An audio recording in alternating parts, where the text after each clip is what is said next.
Now, the rest of the story. M.R. was a 21-year young inmate at San Quentin, tossing restlessly in his cot after lights out. He'd set foot on the road to prison years before. It had started with petty theft and bad checks, and then stolen cars. Finally got himself drunk and tried to knock over a roadhouse near Bakersfield, and that's what brought him a stretch in the joint. By now there had been several months, long enough to see it all. He'd seen one con kill another over a simple insult, yet another inmate purposely scalded to death in the prison laundry, and the more such he saw, the more he wondered whether he'd ever see the other side of those tall gray walls again. So, M.R. was lying awake that night, tossing and turning, trying to fight off every thought but the plan at hand, because although in 13 years there had not been an escape from San Quentin, come sunup, M.R. would have his chance to do just that. You see, in the prison furniture factory, inmate craftsmen had been making a desk for a judge's chamber in San Francisco, an enormous desk, weighed about 1,500 pounds. Next morning it was due to be picked up and trucked out. But what prison authorities did not know was there was room in that huge desk for 2 full-grown men to hide. One of the cons already booked for passage was Jim Hendricks, known to his buddies as Rabbit, and the other, that's right, the other was M.R.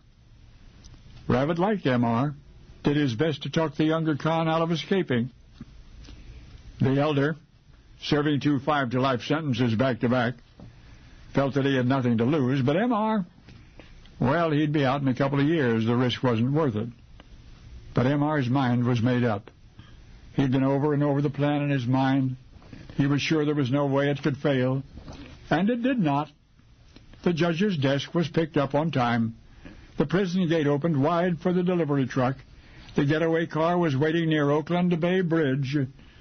And so Rabbit became the first con in 13 years to break out of San Quentin. And M.R., he stayed behind.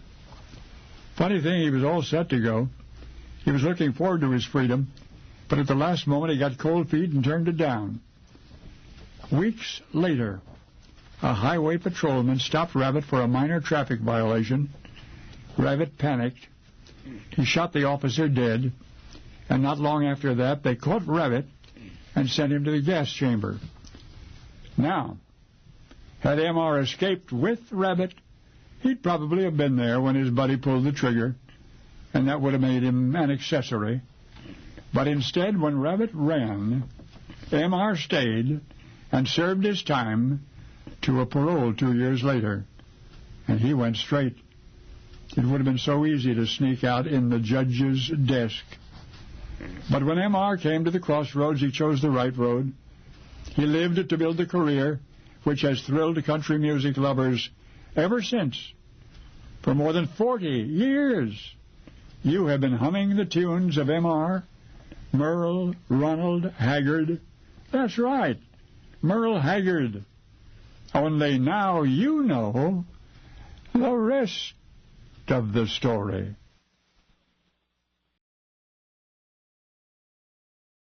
And now, the rest of the story. Many people claim that music is a universal language. It can unite us like nothing else can. As consumers, we tend to look for authenticity in performing artists. Have they paid their dues? As I learned in his biography, My House of Memories, which I highly recommend, Merle Haggard certainly paid his dues. Merle Ronald Haggard was born in a boxcar in Oildale, a suburb of Bakersfield, California, in April 1937. Now that in itself sounds like the perfect beginning of a country song, doesn't it? Well, Merle's parents, James and Flossie May, along with their 2 children, James Lowell and Lillian, moved from Chakota, Oklahoma to Bakersfield, California in 1934. There were 3 reasons stacked upon each other which led to this move. First, this was during the Great Depression. James was a farmer, but crop prices had hit rock bottom. The second was caused by the Dust Bowl, a period in which severe dust storms caused drought conditions, which lasted for, well, as long as 8 years. These dust storms decimated crops. And third, during a thunderstorm, lightning struck the Haggard's barn and it burned to the ground. This was the last straw. To help farmers, the federal government initiated the Resettlement Administration to convince people in the affected areas to move, well, to more suitable land. James Haggard needed little convincing, and the family moved nearly 1,600 miles to the west to Oildale, California. James got a job with the Santa Fe Railroad. In 1935, he bought an old Santa Fe Railroad refrigerated boxcar for $500, moved it onto a vacant lot near the railroad, and built this home from it. Now, $500 may not seem like much, but adjusted for inflation, that would be just under $12,000 in today's money. James added a living room onto the front of the boxcar and a dining room and a bathroom complete with concrete bathtub that he poured himself onto the back. 3 years later, Merle was born in this boxcar home. Now, it wasn't much room for 5 people, but it was theirs and it was paid for. On a side note, Merle's boxcar home has been refurbished and is now on display at the Kern County Museum in Bakersfield, California. 1946 was a turning point in Merle's life. In that year, Merle's father, James Haggard, died of a brain hemorrhage. Merle was just 9 years old at the time. His siblings, 25-year-old Lillian and 23-year-old Lowell, had already left home. To survive, Merle's mother, Flossie Mae, took a job as a bookkeeper. Now, without supervision, Merle began getting into trouble. Merle's sister Lillian said he wasn't a bad kid. The poor child was just in pain. He was looking for his own answers and couldn't find them. Perhaps it was his numerous connections to the railroad that led to his lifelong wanderlust. Now remember, his dad worked for the railroad, he lived within sight of the railroad, he lived in a railroad car, and his favorite singers, Jimmie Rodgers and Lefty Frizzell, sang about trains. He hated school and he hated being told what to do. He began running away when he was just 10 years old. He hopped on freight trains and went, well, wherever they took him. Merle's older brother Lowell, who had a gas station at the time, brought Merle a guitar that a customer had exchanged for $2 worth of gas. A distant relative named John Burke taught him to play one chord, that's the E chord, on the guitar. Another friend, Bob Teague, showed him a few more chords, and Merle began playing the guitar along with a few records that he had. He loved mimicking his idols, but he continued down that wrong path. He began stealing, writing hot checks, and got into all sorts of trouble. He was sent to several detention centers and became good at escaping from them. Each time he was sent to a new detention center, he counted the number of barbs per foot on the barbed wire topped fences on his way in. His ability to escape became somewhat legendary to the other inmates. One of them asked him if he had studied Houdini. For years, Merle continued his cycle of crime, punishment, escape, recapture, probation. In December 1957, Merle and his good friend Mickey Gorham were drunk when Merle suggested burglarizing a restaurant called Freddie G's after it closed for the day. Merle, his pregnant wife Leona, his 1-year-old daughter Dana, along with Mickey, got into a car and headed to the restaurant. They parked around back and waited.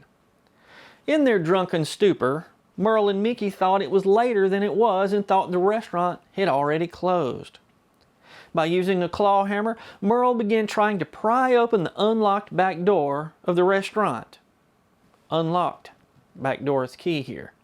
The owner opened the door, recognized Merle, and asked, "Why don't you boys come around to the front door like everybody else?" You see, that restaurant's owner knew Merle, and he was confused, didn't immediately realize that their intention was burglary. Merle and Mickey ran to the car where Merle's pregnant wife and daughter waited, sped away without turning the headlights on, and immediately met a cop. The cop pulled him over because his headlights weren't on. In his drunken state, Merle jumped out of the car and ran. He was arrested, but escaped on Christmas Eve. That night he saw on TV that he was wanted, dead or alive. On the following day, Merle learned that the Bakersfield Police Department had issued its officers a shoot-on-sight order for him. Merle knew he would be caught and convinced a friend to take him to see his brother Lowell one last time.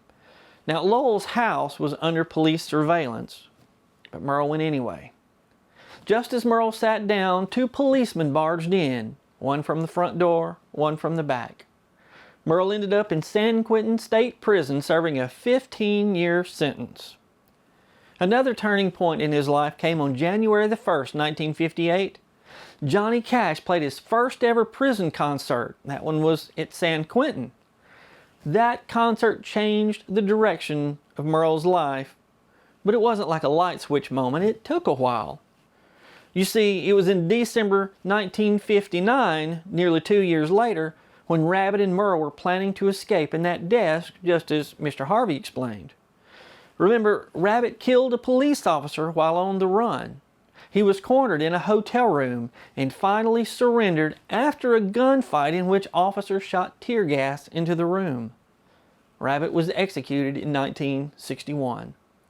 Had Merle gone through with the escape, it is unlikely that we would recognize the name Merle Haggard. In his autobiography, he said he was sure he would have ended up dead.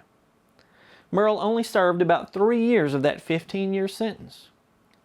Now that concert, coupled with the execution of Rabbit, changed his life for the better. He still had that wanderlust, and it was fitting that he became a touring musician. In 1968, Merle was a guest on Johnny Cash's TV show, and he mentioned Johnny's San Quentin concert. Johnny responded, "That's funny. I don't remember you on that show." "I wasn't," Merle replied. "I was in the audience." Merle Haggard became a country music legend with 38 #1 hits, including Working Man Blues, Mama Tried, Okie from Muskogee, and 35 others. On March 14, 1972, the governor of California pardoned Merle Haggard for all of his past crimes. That governor? Well, that was Ronald Reagan. I'm Brad Dison. Thanks for watching. And now you know the rest of the story.